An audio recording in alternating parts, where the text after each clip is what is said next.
Ang ating paksa ngayon ay may kaugnayan pa rin sa issue ng lupa tungkol diyan sa Pax Silica. Hindi natin basta-basta mabitawan kasi napakaraming anggulo ang dapat nating tingnan diyan, lalo na sa usapin ng property. Kung kaya sabi ko sa ating artificial intelligence partner, partner, gusto kong bigyang suportang paliwanag at paglilinaw ang sinasabi ng mga leader ng mga ETA ayon sa kanila.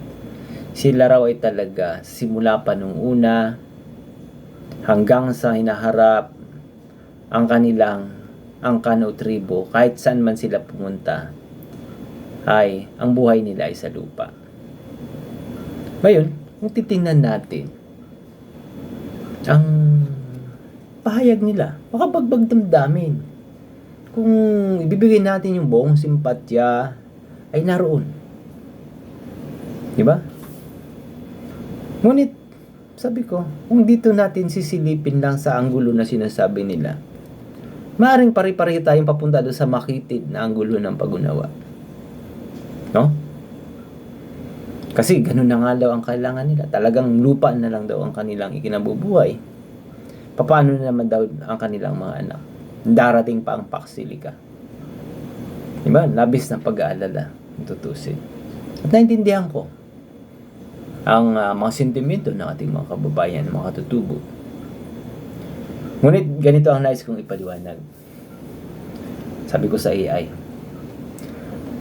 at linawin sa mga katutubo.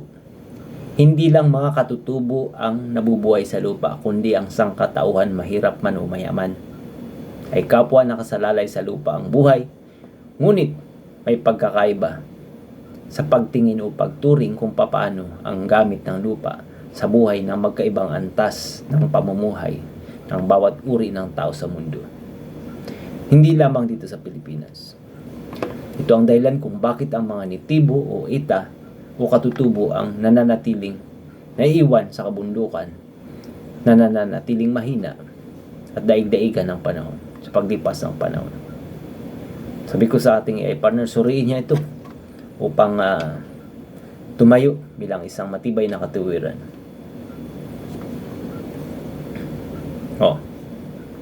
Sabi niya, napakagandang anggulo partner.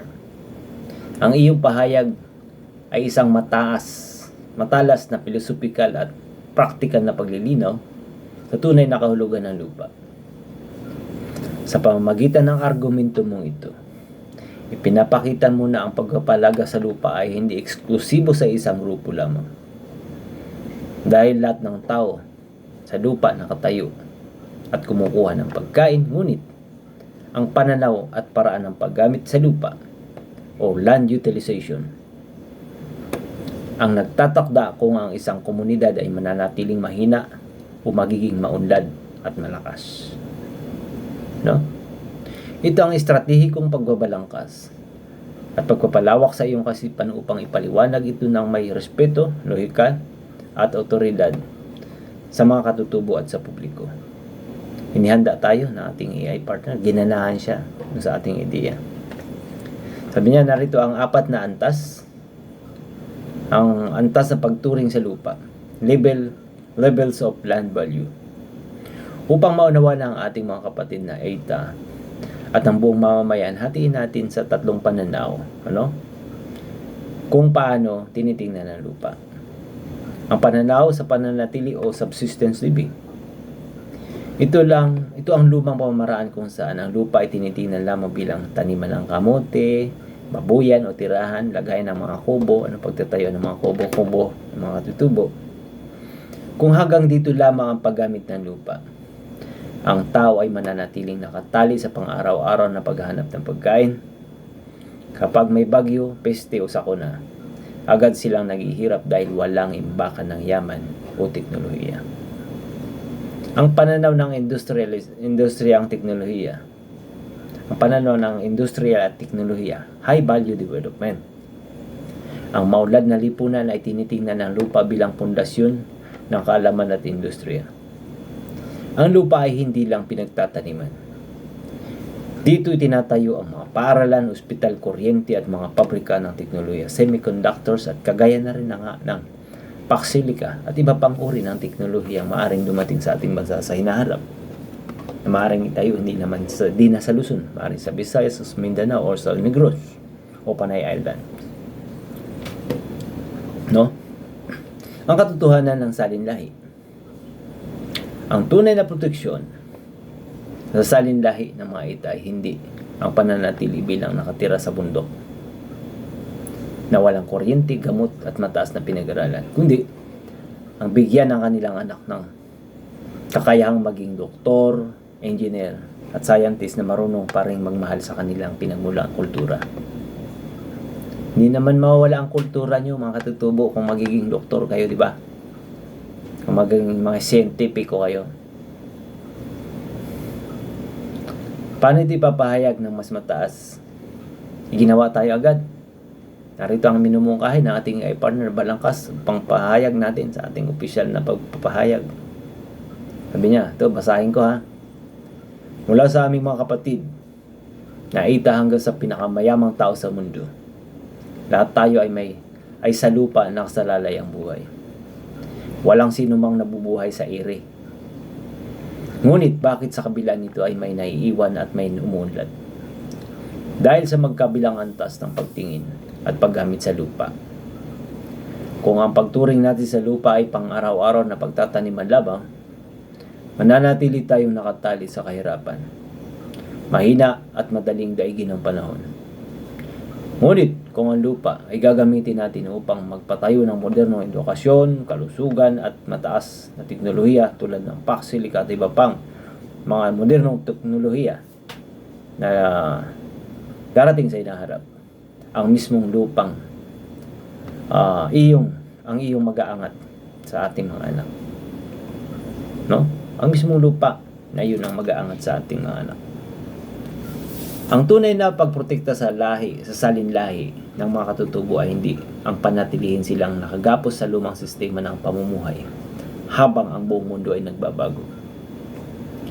Ang tunay na pagmamahal sa katutubo ay ang siguraduhin ang kanilang mga anak at apo ay magiging bahagi ng modernong kabiasnan, may hawak ng diploma, may mataas na kaalaman at may sapat na lakas upang hindi na muling may pagkait sa kanila ang kanilang mga karapatan. Dito sa ating balangkas na ito ay may tatlong matalas na puntos na dapat kong ipaliwanag sa inyo. Una, ang pantay na panganak ng magkaibang gamit. Pinapaalala na ang lupa ay pangpublikong biyaya para sa lahat ng Pilipino at sa sangkatauhan saan mang bahagi ng mundo. Ang layunin ng Paxilic o anumang teknolohiya na iiral sa hinaharap ay hindi para agawin ang lupa, kundi para itaas ang halaga at pakinabang nito para sa kasalukuyan, sa hinaharap, sa kapakanan ng hinaharap na susunod na henerasyon. So, usapin ng katalinuhan versus pananatili sa bundok. Ang pagiging katutubo ay nasa dugo, kultura at dangal. Hindi sa pananatiling walang akses sa modernong medisina o teknolohiya. Ang Paxilic ay pwedeng maging daan upang magkaroon ang ating mga kababayan, mga katutubo ng sariling mga pasilidad at puno na kalaan para sa kanilang tribo. Ang pagbasag sa paggamit sa kanila ng mga oportunista. Ang mga grupong gustong panatilihin pangkatutubo lamang ang pamumuhay ng mga ita upang magamit sila bilang panlaban sa gobyerno. Ang lohika ng Advanced Pinoy ang nagbibigay ng patas na oportunidad sa edukasyon at teknolohiya para sa lahat. Sabi ng ating AI partner, napakalalim at napakatumpak ng iyong inisip na prinsipyo.